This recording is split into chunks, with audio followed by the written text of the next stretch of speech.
Chapter 17. How the Balloon Was Launched. For 3 days Dorothy heard nothing from Oz. These were sad days for the little girl, although her friends were all quite happy and contented.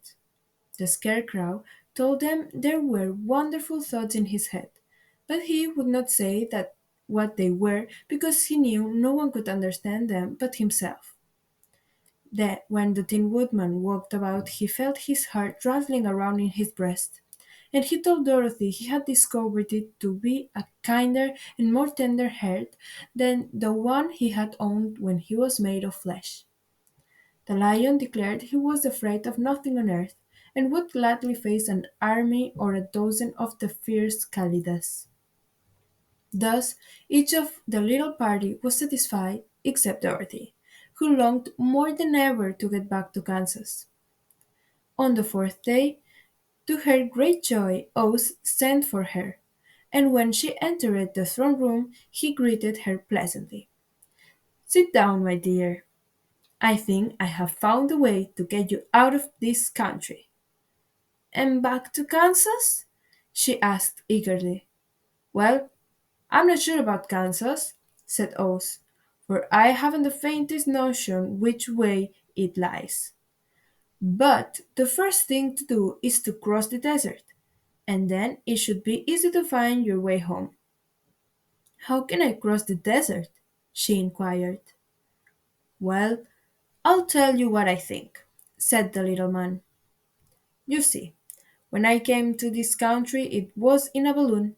You also came through the air, being carried by a cyclone. So I believe the best way to get across the desert will be through the air. Now, it is quite beyond my powers to make a cyclone, but I've been thinking the matter over, and I believe I can make a balloon." "How?" asked Dorothy. "A balloon," said Oz, "is made of silk, which is coated with glue to keep the gas in it. I have plenty of silk in the palace, so it will be no trouble to make the balloon. But in all this country there is no gas to fill the balloon with to make it float." "If it won't float," remarked Dorothy, "it will be of no use to us." "True," answered Oz, "but there is another way to make it float, which is to fill it with hot air. Hot air isn't as good as gas, for if the air should get cold the balloon would come down in the desert, and we should be lost." "We!" exclaimed the girl. "Are you going with me?" "Yes, of course," replied Oz. "I am tired of being such a humbug. If I should go out of this palace, my people would soon discover I am not a wizard, and then they would be vexed with me for having deceived them. So I have to stay shut up in these rooms all day, and it gets tiresome. I'd much rather go back to Kansas with you and be in a circus again."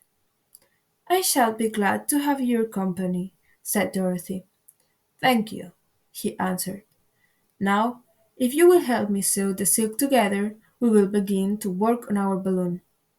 So Dorothy took a needle and thread, and as fast as Oz cut the strips of silk into proper shape, the girl sewed them neatly together. First, there was a strip of light green silk, then a strip of dark green, and then a strip of emerald green, for Oz had a fancy to make the balloon in different shades of the color about them. It took 3 days to sew all the strips together, but when it was finished they had a big bag of green silk more than 20 feet long. Then Oz painted it on the inside with a coat of thin glue to make it airtight, after which he announced that the balloon was ready. "But we must have a basket to ride in," he said. So he sent the soldier with the green whiskers for a big clothes basket, which he fastened with many ropes to the bottom of the balloon. When it was all ready, Oz sent word to his people that he was going to make a visit to a great brother wizard who lived in the clouds. The news spread rapidly throughout the city, and everyone came to see the wonderful sight. Oz ordered the balloon carried out in front of the palace, and the people gazed upon it with much curiosity. The Tin Woodman had chopped a big pile of wood, and how he made a fire of it, and Oz held the bottom of the balloon over the fire so that the hot air that arose from it would be caught in the silken bag. Gradually, the balloon swelled out and rose into the air, until finally the basket just touched the ground. Then Oz got into the basket and said to all the people in a loud voice, I am now going to make away to make a visit. While I am gone, the scarecrow will rule over you. I command you to obey him as you would me. The balloon was by this time tugging hard at the rope that held it to the ground, for the air within it was hot, and this made it so much lighter in weight than the air without that it pulled hard to rise into the sky. Come, Dorothy, cried the Wizard. Hurry up, or the balloon will fly away. I can't find Toto anywhere, replied Dorothy, who did not wish to leave her little dog behind. Toto had run into the crowd to bark at the kitten, and Dorothy at last found him.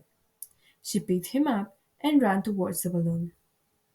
She was within a few steps of it, and Oz was holding out his hands to help her into the basket, when crack went the ropes, and the balloon rose into the air without her. Come back, she screamed. I want to go too. I can't come back, my dear, called Oz from the basket. Goodbye, goodbye, shouted everyone, and all eyes were turned upward to where the Wizard was riding in the basket, rising every moment farther and farther into the sky. And that was the last any of them ever saw of Oz, the wonderful Wizard, though he might have reached Omaha safely, and be there now, for all we know. But the people remembered him lovingly and said to one another, Oz was always our friend. When he was here, he built for us this beautiful Emerald City, and now he's gone, he has left the wise Scarecrow to rule over us.